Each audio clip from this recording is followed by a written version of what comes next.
Ah,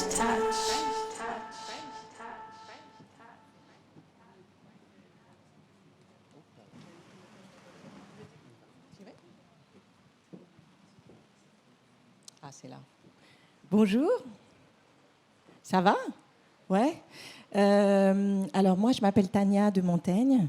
Je suis écrivaine et je suis dans l'idée de vous faire explorer un truc. Je vais vous faire bosser un petit peu parce que je trouve que vous ne travaillez pas assez.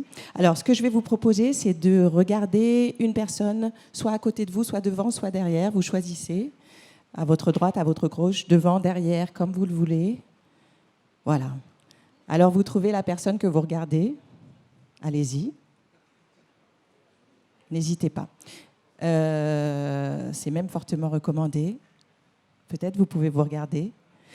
Donc, l'idée que je vais vous proposer, c'est de faire une expérience de réalité augmentée. Il paraît que vous êtes dans le numérique à fond, vous êtes complètement French, vous êtes maxi touch, donc ça devrait être assez simple pour vous. Il vous suffit de regarder la personne qui est à côté de vous, à votre droite, à votre gauche, devant ou derrière.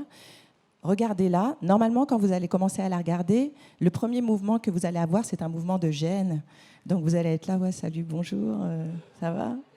Ouais, et vous, ça va? Voilà. Le premier mouvement, c'est de la gêne. Donc, normalement, vous avez très rapidement cessé de la regarder parce que c'est problématique. Alors, vous allez recommencer à la regarder et normalement, le second mouvement, naturellement, vous allez avoir envie de chercher dans l'autre ce qui est vous-même pour que ça soit beaucoup moins étrange, beaucoup moins dangereux. Donc, vous allez recommencer avec le bonjour, ça va voilà. Mais là, vous allez faire cette expérience un tout petit peu plus longtemps. Et donc, vous allez éprouver ce qui n'est plus de la gêne, mais qui est une sorte de mouvement naturel d'appropriation. Vous allez tenter de retrouver en l'autre ce qui fait vous-même. Pourquoi vous allez tenter ça? Parce que c'est, pour l'instant, le seul moyen que vous avez de rester en équilibre, c'est de ramener l'autre à vous-même. Alors, c'est ce que vous faites. Et puis, vous allez cesser de le regarder ou de la regarder. Et puis, le troisième mouvement que je vais vous demander, c'est de regarder cette personne. Alors, nécessairement, ça va être un tout petit peu plus long encore. Allez-y, n'hésitez pas. Je sais que c'est l'expérience la plus dangereuse que vous ayez vécue, puisqu'il s'agit de vertige, et que naturellement, on n'a pas envie de tomber dans le vide. Mais si vous vraiment vous faites cette expérience-là, c'est-à-dire si vous prenez le temps de regarder l'autre longtemps, eh bien, ce qui se produit, c'est que vous allez vous rendre compte que vous ne tombez pas. Vous êtes en train exactement de vivre ce que ça veut dire que l'altérité, c'est-à-dire que vous n'êtes plus en train d'essayer de faire que l'autre soit vous-même.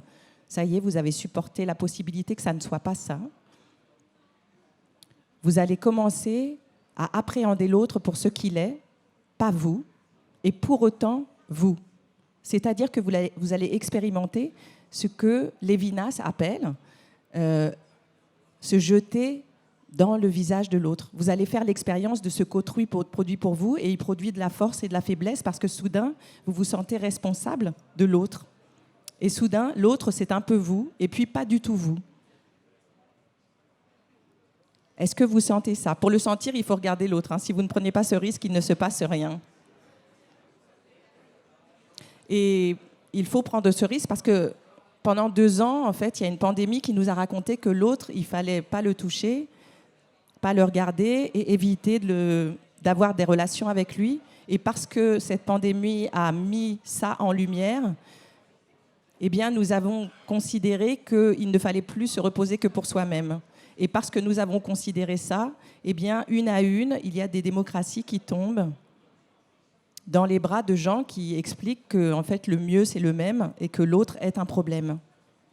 Et puis, en général, les gens qui... un à un, sont en train d'être élus dans des démocraties où ils racontent que l'autre, c'est un problème.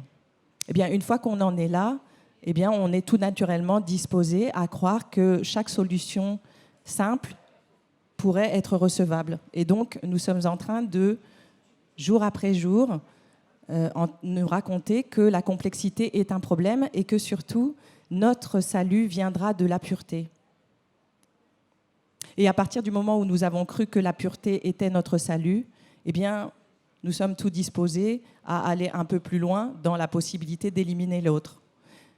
Donc cette expérience que vous avez faite, elle était compliquée, eh bien, vous avez ressenti ce que ça suppose de fabriquer une démocratie, ce que ça veut dire qu'être une société. Ça veut dire supporter que l'autre ne soit pas soi-même et pour autant qu'il soit entièrement soi-même.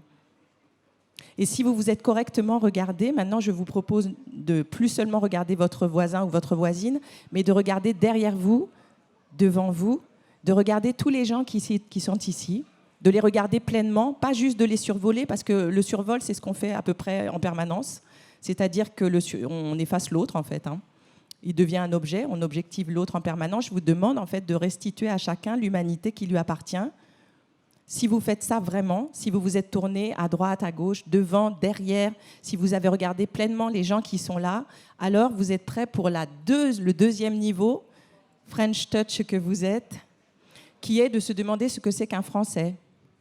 Parce que normalement, si vous avez regardé tous les gens qui vous entourent, tous, un par un, vous avez dû remarquer qu'il y a des gens qui n'y sont pas.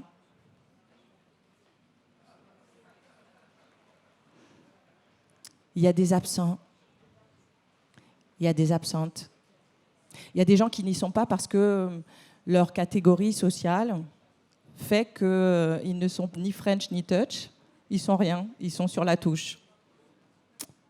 Il y a des gens qui, à cause de leur couleur, ne sont ni French ni Touch. Ils sont sur la touche. Il y a des gens qui, en raison de leur handicap, ne sont ni French ni Touch. Ils sont sur la touche.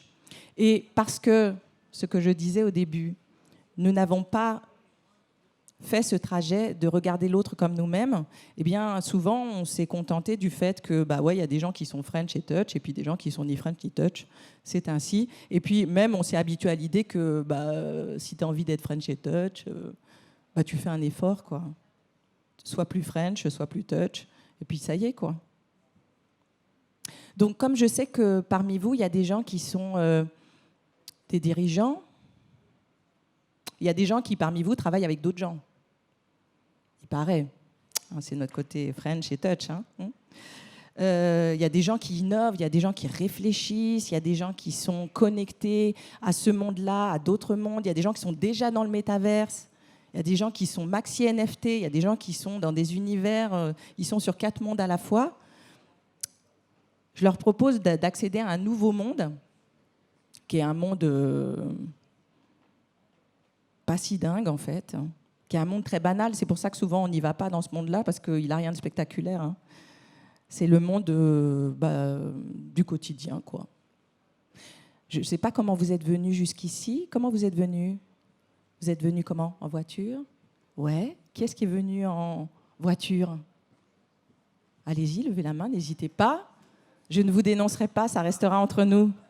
Peut-être même que c'est une voiture électrique, on ne sait jamais. Ouais. Qui est-ce qui est venu en transport en commun ? Ouais. Non, c'est ni moins bien ni mieux, mais si vous êtes venu en transport en commun, il est possible que vous ayez vu des gens communs être transportés avec vous, mais il y a à peu près 90% de chances que vous ne les ayez pas regardés, puisque tout ça est très commun. Eh bien, le monde dans lequel je vous propose de vous réinvestir, c'est ce monde du commun. Donc, c'est un monde banal, et puis en même temps, c'est le monde qu'on partage tous. Et dans ce monde-là, il est possible qu'il y ait tous ces gens qui sont absents aujourd'hui. La problématique humaine, c'est que si vous dirigez une entreprise, vous avez tendance à embaucher des gens qui sont vous-même. C'est l'expérience que vous avez faite au début. C'est rassurant d'embaucher des gens comme soi-même, parce qu'au moins, on croit qu'on les connaît, ce qui est parfaitement faux. Mais on a l'illusion que, oui, on les connaît très bien, puisque c'est moi. Alors, si c'est moi, ça va ? Non ? Ouais. Parce que moi, je me connais bien. Je sais comment je fonctionne. Je suis sympa. Puis, on a un langage commun. C'est ça qui est bien. Alors, souvent, quand on dit aux gens qu'embauchent toujours les mêmes personnes, ça serait peut-être bien que vous embauchiez d'autres personnes qui ne seraient pas vous. Souvent, ils disent, ouais, mais il n'y en a pas. On ne les trouve pas. Ils ne sont pas là. Souvent, on dit ça parce que c'est vrai. En fait, on ne les trouve pas puisqu'on les cherche toujours au même endroit, qui est l'endroit où on est nous-mêmes. Donc, il y a de fortes chances pour qu'ils n'y soient pas. Et puis comme ça vérifie le principe de j'ai cherché mais j'ai pas trouvé. Alors ça marche pour tout, hein. Si vous réfléchissez bien, si vous êtes dans une entreprise où il y a beaucoup d'hommes et qu'on vous dit ce serait bien qu'il y ait des femmes, souvent on dit j'ai cherché mais j'ai pas trouvé. Il n'y en a pas. Si c'est une entreprise où il y a beaucoup de gens blancs, si on dit des gens pas blancs, ça serait vraiment sympa. Ouais, j'ai cherché, mais moi j'en ai pas trouvé quoi. Il y en a pas. Puis si c'est une entreprise où il y a majoritairement des gens qui ont 2 jambes, 2 bras, 2 yeux, tout ça, puis qu'on leur dit ouais, mais des gens porteurs de handicap, on n'en a pas vu. On me dit ouais, mais il y en a pas. Moi j'ai cherché, il y en a pas. J'aimerais bien, hein, mais il y en a pas. Alors dans ce il y en a pas, il y a beaucoup de choses. Il y a l'idée que je n'ai pas trouvé moi-même. Il y a l'idée que oui, j'ai cherché, mais que j'ai préféré aller toujours au même endroit, donc je ne les ai pas vus. Et puis, il y a aussi l'idée, oui, mais les gens que je cherche, il faut qu'ils soient géniaux parce que j'ai besoin qu'ils me narcissisent à fond. Parce que moi, ce que j'aimerais, c'est avoir qu'une entreprise où il n'y a que des gens comme moi qui sont si géniaux. Alors, je vais vous proposer un truc sur lequel vous partirez dans le métavers, c'est ici, ça marchera dans les 2 mondes, qui est de se dire qu'en fait, il faut qu'on supporte d'être parfaitement banal, neutre, et que c'est dans cette banalité que il y a des choses intéressantes qui se produisent, et donc supporter d'engager des gens qui soient aussi banals que vous. Et je pense que si on fait tous cet effort-là, normalement, quand je reviendrai l'année prochaine et qu'on se re-regardera tous, il y aura tous les gens qui manquent dans votre entreprise. Merci beaucoup.